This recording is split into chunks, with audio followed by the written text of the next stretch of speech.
చెప్పండి home minister గారు, ఏం చేద్దాం? ఎంక్వైరీకి ఆర్డర్ ఇద్దాం సార్.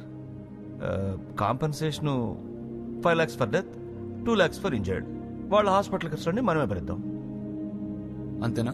ఇమీడియట్ గా పాకిస్తాన్ డౌన్ అని ర్యాలీ తిద్దాం. ఇష్యూ డైవర్ట్ అయిపోతుంది. హోమ్ మినిస్టర్ గారు, మన సిటీలో పాపులేషన్ ఎంతండి? 80 lakhs సార్. Police force 8,000. మన రాష్ట్రాన్ని బట్టలుడి తీసి కూర్చోబెట్టి వాళ్ళని టెర్రరిజం చేయొద్దు అంటే ఊరుకుంటారండి? బుల్ ప్రూఫ్ జాకెట్లు అక్కర్లేదు సార్, కట్టుకోవడానికి వచ్చిన గొడ్డు ముక్కని ఇవ్వాలి కదా. ప్రతిసారి అదే రియాక్షన్. 5 లక్షలు ఇవ్వడం, ఎంక్వైరీలు చేయడం, పాకిస్తాన్ని తిట్టడం. అరే ప్రజలేం అడగరానేగా మీ ధైర్యం?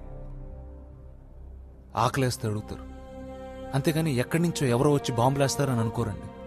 ప్రభుత్వం మీద ఉన్న నమ్మకం అది. ఆ నమ్మకాన్ని మనం మంట కలుపుతున్నాం. సిగ్గుండకర్లా మనకి? అది central issue sir. Central issue. So happy. మనం ఏం చేయగలం? అసలు మీరేం పని చేస్తారు చెప్పండి?